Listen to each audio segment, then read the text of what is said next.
Hello friends, Anika classes में आप सभी का स्वागत है। फ्रेंड्स, आज हम आदिकाल से संबंधित कुछ इम्पोर्टेंट क्वेश्चन आंसर्स करेंगे। हमारा फर्स्ट क्वेश्चन है, अपभ्रंश का अपना छंद है। अब यानी कि अपभ्रंश का जो अपना छंद कौन सा है, दोहा या दोहा है। इसी प्रकार जैसे प्राकृत का अपना छंद होता है, कौन सा होता है, गाथा या गाहा होता है, गाहा। उसी प्रकार अपभ्रंश का अपना छंद होता है दोहा।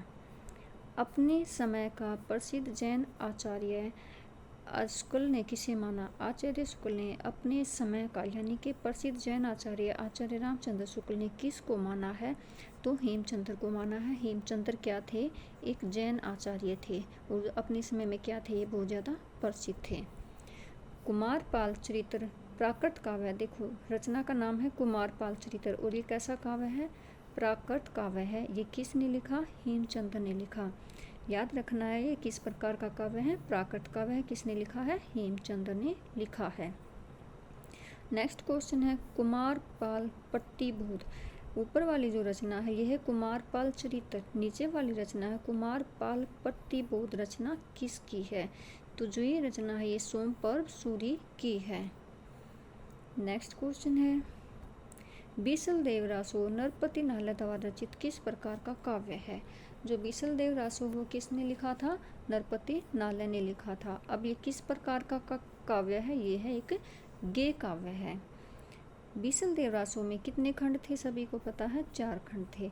बीसल देव रासो में प्रथम खंड में किसका वर्णन है, यानी कि जो उसका पहला खंड है उसमें किसका वर्णन किया गया है? तो इसमें विवाह का वर्णन किया गया है। नेक्स्ट क्वेश्चन है,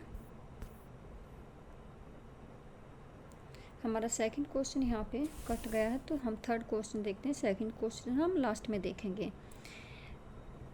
जो रानी के विरह का वर्णन बीसल देव रासो के किस खंड में मिलता है? रानी के विरह का वर्णन किस खंड में है? खंड 3 में। यानी कि जो खंड 3 है उसमें क्या है? रानी के विरह का वर्णन है। और जो हमारा सेकंड क्वेश्चन था, जब रानी रूठ कर कहाँ चली जाती है? रानी रूठ कर उड़ीसा चली जाती है, ये किस खंड में वर्णन है? जब रानी रूठ कर उड़ीसा चली जाती है तो वो है हमारे दूसरे खंड में इसका वर्णन है। अगर क्वेश्चन पूछा जाए कि रानी के रूठ कर जाने का वर्णन किस खंड में है, तो वो है दूसरे खंड में है। तीसरे खंड में है। जब रानी के विरह का वर्णन है वो तीसरे खंड में है। यह काव्य घटनात्मक नहीं वर्णनात्मक है। किस रचना के बारे में कहा गया है? तो बीसल देव रासो के बारे में कहा गया है। किसने कहा है? आचार्य रामचंद्र शुक्ल ने कहा है।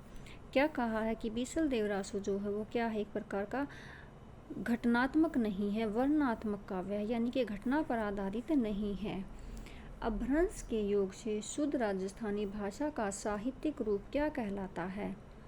क्या कहलाता है? डिंगल कहलाता है। नेक्स्ट क्वेश्चन है, पृथ्वीराज रासो के कितने संस्करण प्रसिद्ध हैं? यानी कि पृथ्वीराज रासो है वो किसके द्वारा लिखी गई थी? सभी को पता है, चंद्र बरदाई के द्वारा लिखी गई थी। इसके कितने संस्करण हुए हैं? इसके 4 संस्करण हुए हैं।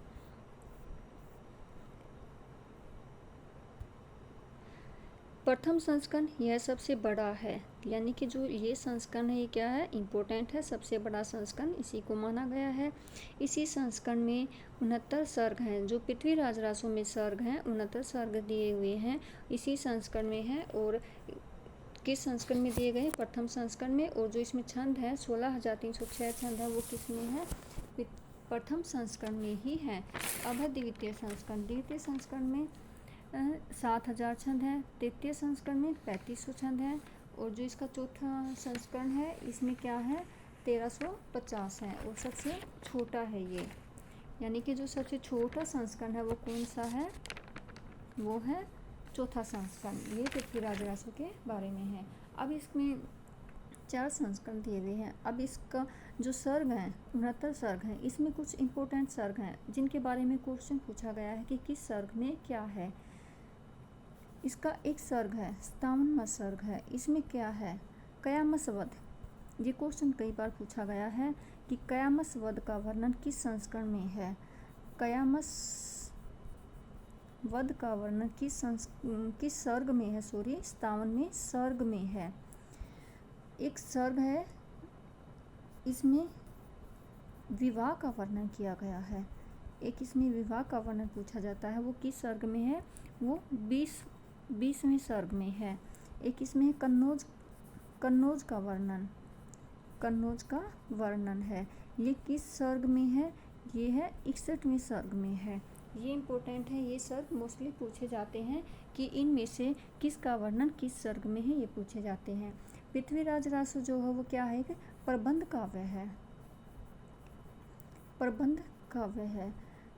लेकिन जो रामचंद्र शुक्ल था, इसने इसको क्या माना है? महाकाव्य माना है। रामचंद्र शुक्ल ने पृथ्वीराज रासो को क्या माना है? महाकाव्य माना है। और हिंदी का पहला कवि किसको माना है?